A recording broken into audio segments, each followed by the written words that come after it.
Genesis 15. After this, the word of the Lord came to Abram in a vision. Do not be afraid, Abram. I am your shield, your very great reward. But Abram said, O sovereign Lord, what can you give me, since I remain childless, and the one who will inherit my estate is Eliezer of Damascus? And Abram said, You have given me no children, so a servant in my household will be my heir. Then the word of the Lord came to him.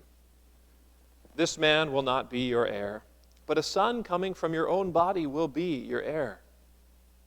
And he took Abram outside, and he said, Look up at the heavens and count the stars, if indeed you can count them. Then he said to him, So shall your offspring be. Abram believed the Lord, and he credited it to him as righteousness. He also said to him, I am the Lord, who brought you out of Ur of the Chaldeans to give you this land, to take possession of it. But Abram said, O sovereign Lord, how can I know that I will gain possession of it? So the Lord said to him, Bring me a heifer, a goat, and a ram, each 3 years old, along with a dove and a young pigeon. Abram brought all these to him, cut them in two, and arranged the halves opposite each other. The birds, however, he did not cut in half. Then birds of prey came down on the carcasses, but Abram drove them away.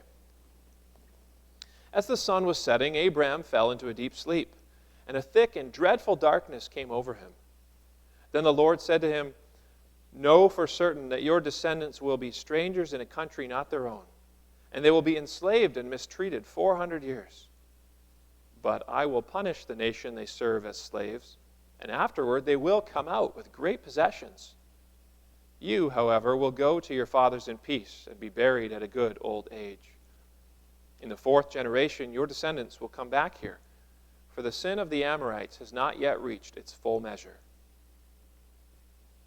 And when the sun had set and darkness had fallen, a smoking firepot with a blazing torch appeared and passed between the pieces.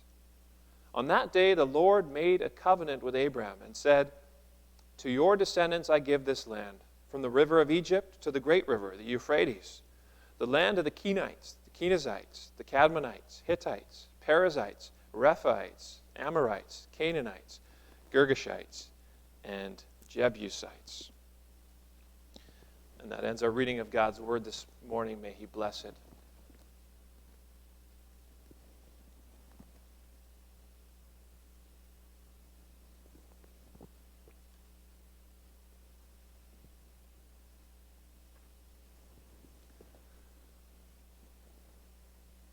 How committed are you to God? Are you, would you say, all in on God? I use that phrase, all in, on purpose. That comes from a marketing campaign that the company Adidas used or began about 9 years ago. Perhaps you remember that if you're of a certain age. And this marketing campaign was all about this phrase, all in. And the commercials that were being shown would show all these different athletes, clips of them doing their thing. And then the voiceover would say, David Beckham is all in. Derrick Rose is all in. Lionel Messi is all in. And whoever else was a part of this campaign. Now the point of this, from their perspective, their purpose was to show that when you love your game, whatever that game may be, you are all in. You are totally committed. You put your all into it. And now whether we're talking about sports or not, that's what it means to be all in. If you are all in, you're fully committed to what you do. You're going to go to whatever lengths you need to go to be successful. Are you all in on God? Will you do whatever it takes to be with Him? To be righteous? To receive His reward? These are big questions that we need to consider. We need to ask ourselves. But as we look at Genesis 15 this morning, Genesis 15 shows us that the question is not so much, are you all in on God, but is God all in on you? And Abraham receives a wonderful answer. And so we do too.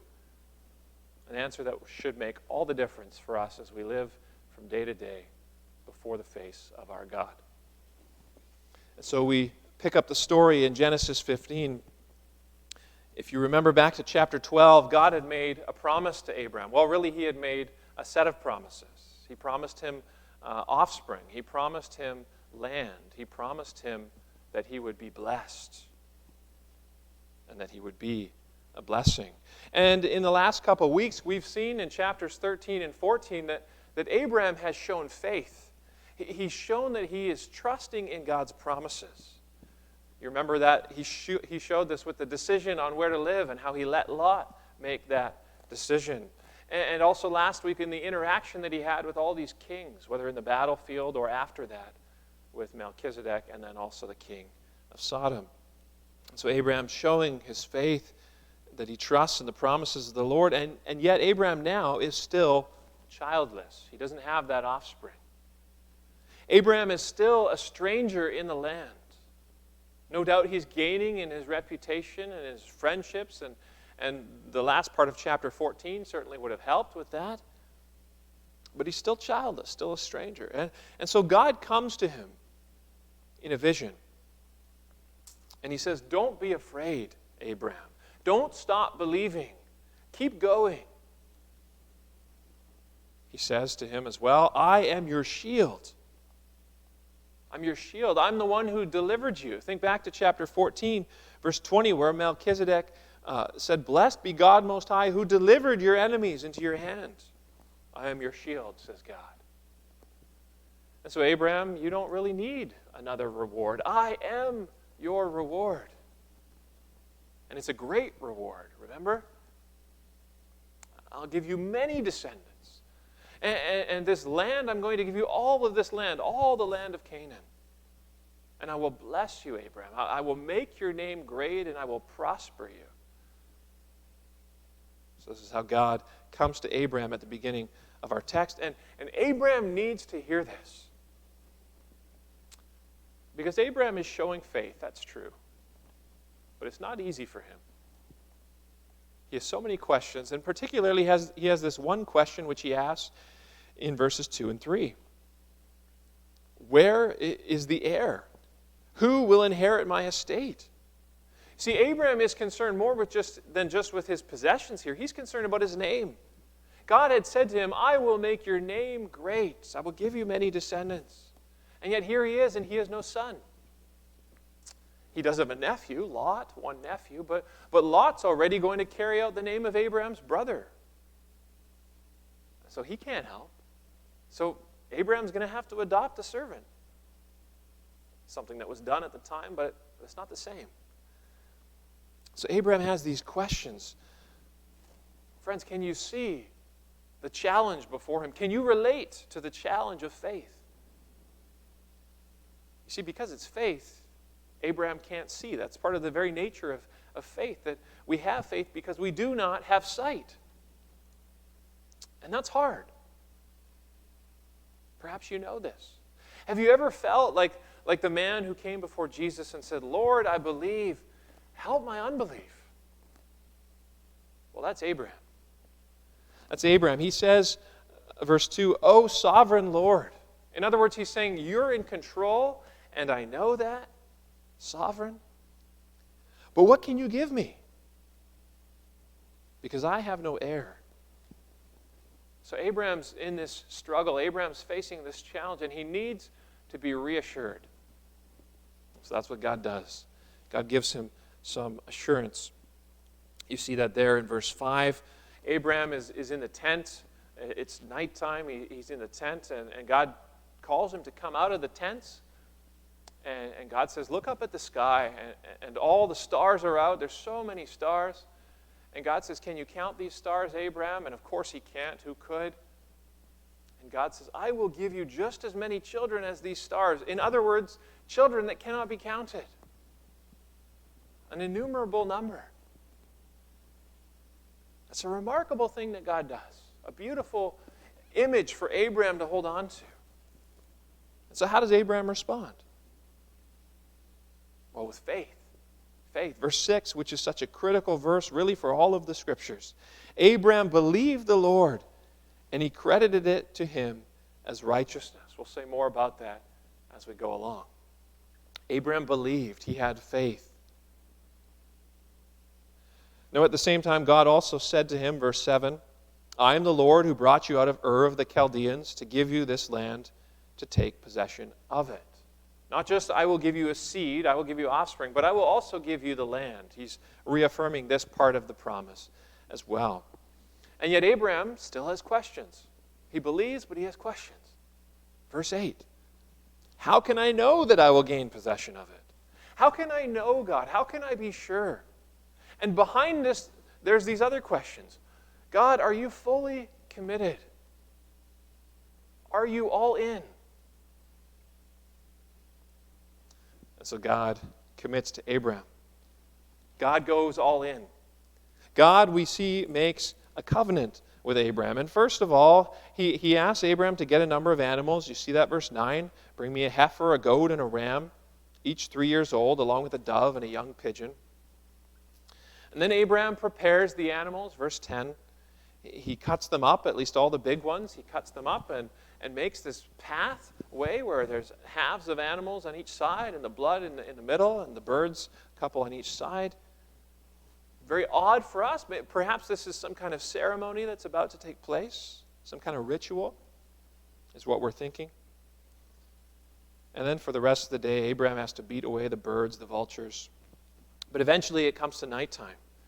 The sun goes down and Abraham falls asleep. And he doesn't just fall asleep, but a darkness comes over him.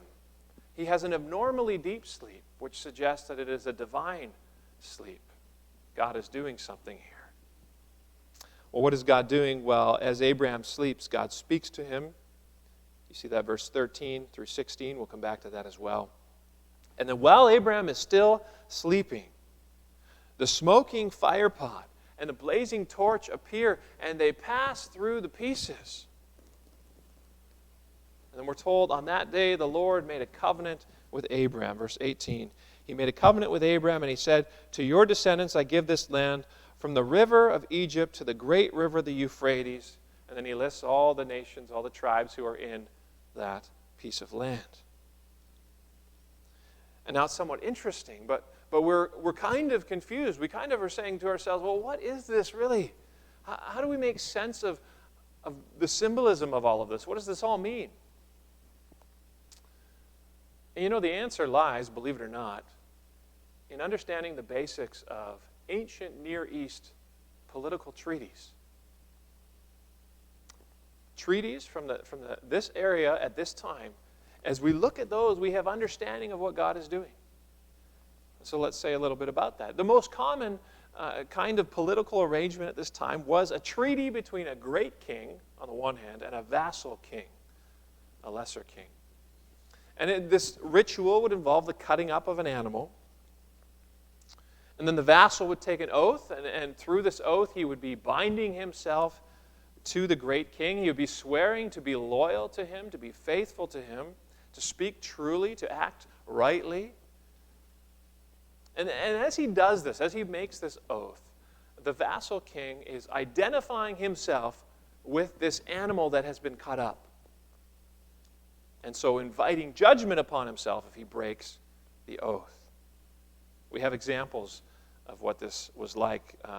There's an Assyrian treaty from the 8th century BC, which says this. You picture this. You're sitting in your homes. Picture somebody holding up a head of a lamb, a head that's been cut off of a lamb. And then the man performing the ceremony says, this head is not the head of a lamb, it is the head of Matailu, one of the kings. If Matailu sins against this treaty, then just as the head of this spring lamb is torn off, so may the head of Matailu be torn off, and his sons. It's an identification with the animal. We could look at an even earlier document that says this. Aba'an swore to Yarim Lim, the oath of the gods, and cut the neck of a lamb, saying, if I take back what I gave you, And then it trails off, but implied there is, let me be condemned. Let me be killed in a like manner. You know, we don't have to just rely on other ancient Near East sources. We can actually look at the Bible and see this as well. Jeremiah 34, verse 18, God is speaking a word of judgment to his people, and he says this: "The men who have violated my covenant and have not fulfilled the terms of the covenant they made before me, I will treat like the calf they cut in two and then walked between its pieces." You see, there in the scriptures in Jeremiah, we have God describing this ritual. And this cutting ritual and this covenant making is so closely connected that actually the literal Hebrew, if you look at verse 18 of our chapter, is to cut a covenant. Genesis 15, verse 18, on that day the Lord made a covenant with Abraham. Literally it says he cut a covenant with him. You know, the most important thing about all of this is that this is a bilateral agreement. This is a two-sided agreement. Because the vassal in this treaty swears fidelity, swears loyalty, yes. But the great king also promises to be faithful and not to violate any of the conditions himself. And then what do? They walk through the animals together, sealing the treaty. Now, there's one other political arrangement from this time that we need to focus on, and that is not a treaty. Remember, I made this distinction before we did our scripture reading. Look for the distinction between a treaty and a grant. So not a treaty, but a grant. A royal grant from the great king to the faithful, loyal vassal. And this kind of arrangement, this grant, is not two-sided, but it's one-sided. Pure promise. Now, what do we have here in Genesis 15? Here we have something that's unique. Because here we have a grant and a treaty. What has God said to Abraham? He said, "Don't be afraid, Abraham. I am for you. I will give you many descendants. I will give you a land to possess. I will punish your oppressors. I will prosper you and your descendants. I will give. I will do." It's pure promise. A royal grant from the great king. But then he goes further. To show that he is all in, to show that he is all committed, fully committed, God cuts a covenant with Abraham. But with one key difference from the covenants we looked at, and that is that God passes through alone. He's on his own. Abraham is still sleeping. So as the fire passes through the pieces of cut animals, God is walking that bloody path alone, assuming all the responsibility. You see, he's saying, I am personally responsible to satisfy, to fulfill the terms of this covenant, and if they're violated, it's on me. As for Abraham, as for the vassal, all he has to do is believe. Again, verse 6. He believed God, Abraham did. And then God credited it to him as righteousness. That's what he had to do, believe. And then God looks at his faith and God counts it to him as righteousness. It's as if Abraham has met all the moral demands of the law. If he's loved the Lord with all that is within him, that he's loved his neighbor as himself, it's as if he's done that personally, perfectly, and perpetually. And so that's why Nehemiah can pray. Nehemiah prays in Nehemiah chapter 9, verse 8, that you, O God, found Abraham's heart faithful before you and cut a covenant with him. Now, it's not that Abraham was actually morally perfect, that he personally and perpetually, that is always, and perfectly, completely fulfilled the law. If that's not already clear to you, remember back to what he did in Egypt, how he lied to Pharaoh to cover his own skin. It's going to be clear next chapter as we move into chapter 16 and see what he does there. So it's not that he's actually perfect, but God can say this. God can count it to him as righteousness because Abraham's faith is in Jesus. Abraham's faith looks outside of himself to Jesus. Jesus who did keep God's law perfectly personally and perpetually. It's not that Abraham understood very much the finer details of Jesus, of what this would look like, of what he would do. Abraham was very much looking forward to the future, to a shadowy promise in many ways, and yet a true promise. And Abraham believed truly. He trusted in God's promise that God is faithful, that God would deliver him. And so he receives the inheritance which is a gift, which is a gift granted to him freely because of the graciousness of God. And what grace God shows, as we just reflect on this, brothers and sisters, the grace of our God. Because he is the greatest king that there ever was and that there ever will be. He's the creator of the universe himself. And yet here he forms a relationship with one of his creatures. He bends down, as it were, to be with a creature in this relationship. And not only that, but he uses a very human way to illustrate this, to cement the bond of this relationship. And then he even binds himself to keep the terms of this covenant. He makes himself responsible. God will cut another covenant with his descendants, that is, with the descendants of Abraham.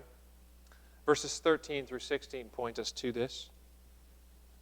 In those verses, we see God's prediction. God foretells that the descendants of Abraham will go into slavery in Egypt, a country not their own, that's Egypt. They'll be enslaved, but there's also going to be an exodus, God says. They're going to come out of Egypt, out of slavery, and they're going to have many possessions. So we know how that goes as we continue reading in our Bible, and indeed the exodus happens through the Red Sea, and the Israelites come to Mount Sinai, and there God gives them the law. He formally constitutes them, you could say, as his people, Israel, as a nation, and he gives them their constitution, their law. And this covenant, this treaty that is made, is a bilateral covenant. There's two sides to it. There's not only what God will do. God begins by saying, I am the Lord who brought you out of the land of Egypt, out of the house of slavery, and implied in that is, I will be your God. I am your God. I've been faithful. I will continue to be faithful. So there's definitely God's part there. But Israel also has to do stuff. They have their part. You shall not do this. We heard it in the commandments. Exodus 20 as well. And then in the chapters that follow that, there's also other things that they are to do. You shall do this. And the law is fleshed out in those chapters. Chapter 21, 22, 23. And then we come to Exodus 24, and we see the treaty rituals. And we see the animals cut up. And we see half of the blood of these animals that have been cut up splashed on the altar. And that represents God's part. But then we hear the people, and the people say, we will do everything the Lord has commanded. We will obey. We will do our part, they're saying. And then the blood, the rest of the blood, is splashed on them. It's sprinkled all over them. And in so doing, they are binding themselves with to this covenant agreement, saying, we will take on the curse if we violate it. And those curses are laid out at the end of Deuteronomy. You can read them there. Well, God certainly did his part. God was faithful. God gave them the land to inherit, to dwell in. But what about Israel? Israel was not a faithful covenant partner. Israel was weak. Israel was sinful. Israel was idolatrous. You know, Israel couldn't do what they said they would. That's what it comes down to. And so they were liable for judgment. You remember the words from Jeremiah 34. I'll read them again. The men who have violated my covenant and have not fulfilled the terms of the covenant they made before me, that's Israel, I will treat like the calf they cut in two and then walk between its pieces. And yet, that doesn't happen. Yet they are not destroyed. You know, I've been reading of late in my devotional reading from 2 Kings and from Jeremiah. A prophecy for the people when they're in exile, and also in 2 Kings, all of the the evil kings. And what strikes me about that is how patient God is, how long-suffering He is in the face of so much wickedness. His people have rejected Him, and yet He does not cast them aside completely. He does not destroy them. And the reason? On account of the covenant that He made with their fathers, Abraham, Isaac, and Jacob.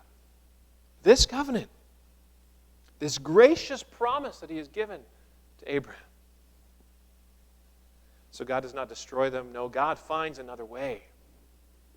And Jesus is the way. Jesus is this other way. Jesus is the seed of Abraham. Jesus is the true Israel. And Jesus says, "Here I am. I have come to do your will, O God," quoting the psalmist. He says, "I will do it. I will satisfy the terms of the covenant." And so the great King, Jesus, becomes the vassal. The Lord becomes the servant. And He humbles Himself to the very lowest of places, to death on a cross, an accursed death. And as He does so, He satisfies the terms of the covenant.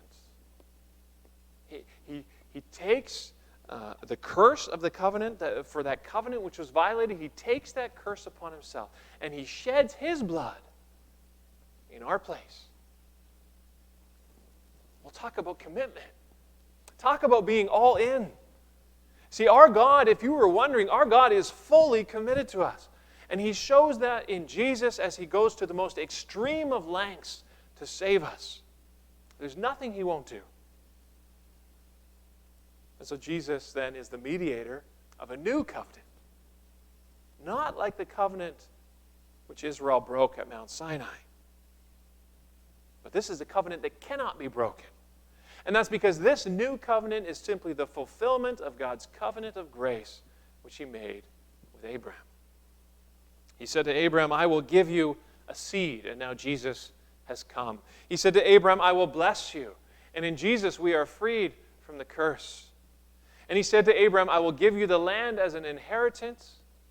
And even now Jesus is preparing a place for you and for me in glory. See, it's all promise, pure promise. A royal grant from the greatest of all kings. And all you and I need to do is believe. We need to believe.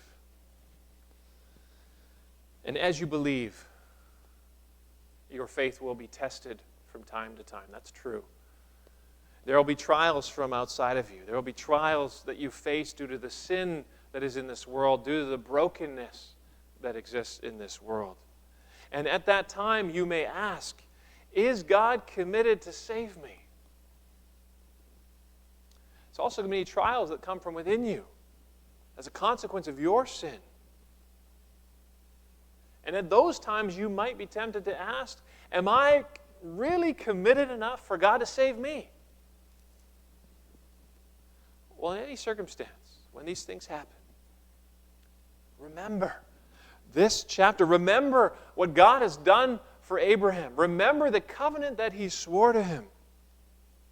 And the way that which He sealed this to him as he walked through these pieces.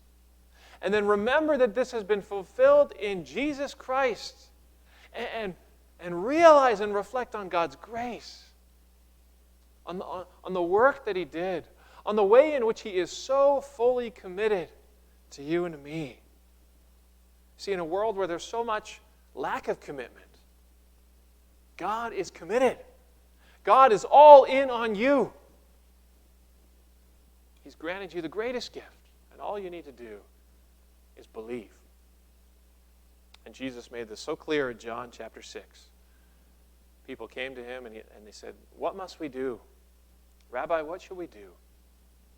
And Jesus says, you want to do something. There's really only one thing you need to do. He says, the work of God is this, to believe in the one He has sent, to accept Him, to rest in Him alone for your righteousness and for your salvation, to receive Jesus. And so have you received Him? Are you resting in Him? See, Genesis 15, verse 6 is the model for all of us, for everyone who has ever lived, as it calls us to faith. And so hear that call this morning as we close, to believe in the promises of God. Believe it, friends. And then His righteousness in Christ will be granted to you. Amen.